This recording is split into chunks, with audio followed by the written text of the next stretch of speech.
ஷார்ட்டாக எப்படி இதை ஆரம்பித்தோம் என்ன பண்ணோம் அப்படின்னு சொன்னால் அது ஒரு 1 year ப்ராஜெக்ட். இது பார்க்குறதுக்கு ஒரு 2 நாளில் பண்ண மாதிரி தெரியும். 1 வருட காலம் இந்த உழைப்பை போட்டிருக்கோம். அந்த 1 வருட காலம் இந்த லாஸ்ட் ஒரு 3 months எடுத்துக்கிட்டோம் அப்படின்னா இன்னும் கடுமையாக உழைச்சிருக்கோம். தயாரிப்பாளர் திரு ராஜ்குமார் சார் அவர்கள் ரொம்ப நம்பிக்கை கொடுத்து, அதாவது ஒரு இன்வெஸ்ட்மெண்ட் வந்து எப்படி ஆகும் ஒரு சினிமாவில் அப்படின்னா, நானும் சின்ன சின்ன படங்கள் ஒர்க் பண்ணியிருக்கேன். வெளியே வந்திருக்கு, வராமல் போயிருக்கு, இந்த மாதிரிலாம் இருந்திருக்கு. ஆனால் ஒரு படத்தில் இன்வெஸ்ட்மெண்ட்ஸ் ஆகும்பொழுது அந்த இன்வெஸ்ட்மெண்ட்டை நம்ம ஜஸ்டிஃபை பண்ணுறதுக்கு நம்மக்கிட்ட ஏதோ ஒரு விஷயம் இருக்கும். ஒரு 10 நாள் ஷூட் போகிறோம், ஒரு 10 லட்ச ரூபா செலவு பண்ணுறோம், நம்மக்கிட்ட ஒரு ஃபுட்டேஜ் இருக்கும். ஒரு 5 நாள் ஒரு சாங் ஷூட் போகிறோம், ஒரு சாங்கோடைய ஃபுட்டேஜ் இருக்கும், இல்லை சாங் ரெக்கார்டிங் சாங் அது கையில் இருக்கும். ஒரு 3 மாத காலம் நிறையா செலவாகுது. கேட்கும் போதெல்லாம் பணம் அப்படின்ற ஒரு விஷயம் வரும்பொழுது எவ்வளோ சிரமப்பட்டு இந்த ப்ராஜெக்ட் எடுத்து பண்ணுறாரு அப்படின்றது எனக்கு மட்டும்தான் தெரியும், வேறு யாருக்குமே தெரியாது. இந்த ப்ராஜெக்டில் அவர் மனைவி திருமதி கமலகுமாரி அவர்கள், அவங்களுக்கும் இந்த இடத்துல ஒரு பெரிய நன்றி சொல்லிக்கிறேன். ஏன்னா இப்படி ஒரு ப்ராஜெக்ட் எடுத்துகிட்டு போய் அவர்கிட்ட சேர்க்கும்போது சொல்லும்பொழுது ஒரு 4 வருஷம் முன்னாடி அவரை நான் முதல்ல பார்த்தேன். அப்போ வேற ஒரு கதையோடு போய் அவரை நான் சந்திக்கிறேன். சார் எனக்கு ஒரு வாய்ப்பு கொடுங்க, அப்படி ஒரு கதை இருக்குது அப்படின்னு சொல்லும்பொழுது அந்த கதையை பொறுமையாக கேட்டுட்டு நான் இப்போ தான் ஒரு ப்ராஜெக்ட் கமிட் பண்ண போகிறேன். முதல் தூவல் படம் பண்ணாங்க. தூவல் படத்துடைய முதல்ல போய் பேசுகிறேன், தூவல் படம் ஆரம்பிக்கிற இடத்துல போய் பேசுகிறேன் நான். இப்போ நான் கமிட் ஆகிட்டேன் சார், சாரி, முடிச்சுட்டு பார்க்கலாம் அப்படின்றாங்க. அந்த முடிச்சுட்டு பார்க்கலான்றதுக்குள்ளே கட் பண்ணி ஃபார்வர்ட் பண்ணால் ஒரு 4 வருடம் ஓடி போயிடுச்சு. எக்ஸ்ட்ரீம் முடிச்சாங்கன்னு கேள்விப்பட்டேன் நான் நண்பர்கள் சர்க்கிளில். ஸோ போய் பார்க்கலாம் அப்படின்னு சொல்லிட்டு அவர் போய் பார்க்கும்பொழுது இந்த விஷயத்த சொன்னேன். ஒரு 48 மணி நேரம் சார் இதை பண்ணலாம் அப்படின்னும்பொழுது கொஞ்சம் யோசிச்சார். ஒரு நாள் மட்டும் டைம் கொடுங்க, வீட்டில் டிஸ்கஸ் பண்ணிவிட்டு சொல்கிறேன் அப்படின்னாரு. வீட்டில் தான் கூப்பிட்டு பேசினார், சாரும் மேடமும் இருந்தாங்க. அடுத்த நாள் கூப்பிட்டுட்டு ஒரு டீ கடையில் பேசினோம். என்ன பட்ஜெட் அப்படின்ட்டு கேட்டார். நான் ஒரு சைஸ் பட்ஜெட் சொன்னேன். இல்லைங்க, இதுக்குள்ளே பண்ண முடியுமா? பண்ணலாம் சார் அப்படின்னு சொன்னேன். அதுலேருந்து இன்றைக்கி வரைக்கும் ஊக்கம் கொடுத்து பணம் கொடுத்து எல்லாமே கொடுத்துருக்காரு. இது நான் மட்டும் இல்லை, என்னுடைய டீம் எல்லாருமே ஒத்துப்பாங்க. ஏன்னா எங்கள் என்ன இருக்கோ அதை வச்சு என்ன பண்ண முடியும்ன்ட்டு நாங்கள் ஒர்க் பண்ணுற இடத்துல, இல்லை நீங்கள் பண்ணுங்கள், பரவாயில்ல பார்த்துக்கலான்னு அந்த ஒரு நம்பிக்கை கொடுத்த சார் உங்களுக்கு பெரிய நன்றி சார். ஏன்னா நீங்கள் இல்லைன்னா இந்த ப்ராஜெக்டே இல்லை சார், நாங்கள் யாருமே இல்லை. அதை நான் பெரிய நன்றி சொல்லிக்கிறேன். இந்த ப்ராஜெக்ட் ஆரம்பித்து இந்த 1 வருட காலம் பயணம், 1 வருடம் 3 மாதம் முன்னாடி சார் கமிட் ஆனார். அப்போ 1 வருஷமாக எப்படி நீங்கள் ப்ராஜெக்ட் பண்ணிட்டுருக்கீங்கன்னா, உண்மையாகவே என்னுடைய கை காசு போட்டு நிறையா பண்ணியிருக்கேன். என்ன பண்ணீங்க? அப்படி ரிசர்ச் பண்ணோம், நிறைய ரிசர்ச் பண்ணோம். 48 மணி நேரம் ஒரு படம் எடுக்க முடியவே முடியாது. இன்றைக்கி நான் இங்கே சொல்கிறேன், சாத்தியக்கூறுகள் இல்லை, நியர்லி இம்பாசிபிள் இது. அப்போ எப்படிடா பண்ண போகிற கேள்வி வரலாம். அதுக்கான ரிசர்ச் பண்ணியிருக்கோம். தனிப்பட்ட முறையில் சினிமா துறையில் இருக்கக்கூடிய நிறைய டிபார்ட்மெண்ட்ஸில் சர்டிஃபிகேஷன் வாங்கியிருக்கேன், சர்டிஃபை ஆகிருக்கேன். மீனிங் படிச்சுட்டு வந்திருக்கேன். கேமரா சினிமாட்டோகிராஃபி படிச்சிருக்கேன், எடிட்டிங் படிச்சிருக்கேன், சவுண்ட் எஃபெக்ட்ஸ் படிச்சிருக்கேன், ரீசெண்டாக கலர் கிரேடிங் பண்ணேன். ஸோ நிறைய விஷயங்கள் இப்போது இப்படி ஒரு ப்ராஜெக்ட் ஆரம்பிக்கிறதுக்கு முன்னாடியே நிறைய விஷயங்கள் எனக்கு தெரியும்.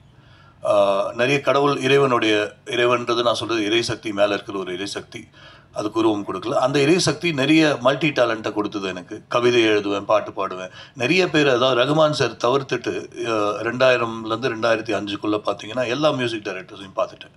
ரகுமான் சார் மட்டும் பார்க்கல, வாய்ப்பு கிடைக்கல. அப்படி தான் ஒரு பாடலாசிரியராக வர வேண்டும் என்ற எண்ணத்தோடு உள்ளே வந்தேன், வாய்ப்பு இல்லை. அதுக்கப்புறம் பாட ஆரம்பித்தேன், நல்ல பாட்டு பாடினேன், லக்ஷ்மண் சுதிக்கெலாம் பாடியிருக்கேன். ஒரு கட்டத்தில் பேஸ் வாய்ஸாக மாறிடுச்சு. கூப்பிட்டு தம்பி இல்லை வாய்ஸ் சரியில்லை அப்படின்னாங்க. அங்கேருந்து ரேப் கற்றுக்கிட்டேன். பாடணுன்றது என்னுடைய ஆசை.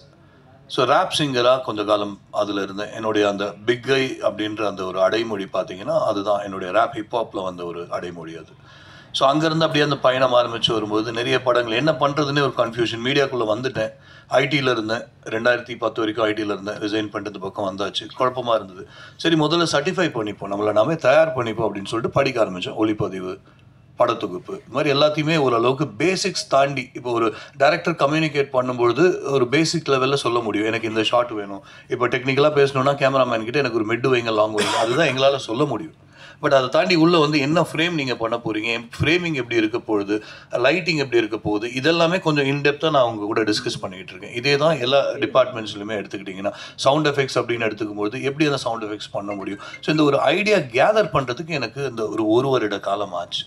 இந்த ஒரு துறையாக போய் அவங்கக்கிட்ட பேசி, இன்னும் சொல்லப்போனால் இது என்னை பொறுத்த வரைக்கும் நான் அது ஒரு சிரிப்பாக எடுத்துக்கிறேன். அந்த 3 நாள் கழிச்சு ரிசல்ட் பார்க்கும்பொழுது மற்றவங்க சிரிப்பாங்க. 3 ஒளிப்பதிவாளர்கள் இந்த படத்தில் கமிட் ஆகிட்டு விட்டுட்டு போயிட்டாங்க. 4 எடிட்டர்ஸ் இந்த படத்தில் கமிட் ஆகிட்டு விட்டுட்டு போயிட்டாங்க. வந்தாங்க போனாங்க. அதனால தான் நண்பர் சொல்கிறார், 1 மாதம் முன்னாடி நான் பார்த்தேன்னா அவர் போகிறாரு, இவர் வராரு. ஸோ இந்த ஒரு மேடையை இன்னைக்கு நான் என்ன சொல்ல ஆசைப்படுறேன் அப்படின்னா, நியர்லி இம்பாசிபிள் ப்ராஜெக்டை நாங்கள் சாதிக்கணும்னு நினைக்கிறோம். எப்படி சாதிக்கணும் அப்படின்ன பொழுது அதுக்கு ஒரு பிரேக் டவுன் வச்சுருக்கோம். என்ன பண்ணலாம் அப்படின்ட்டு ஒரு பிரேக் டவுன் கதை என்னுடைய மைண்டில் இருக்குது.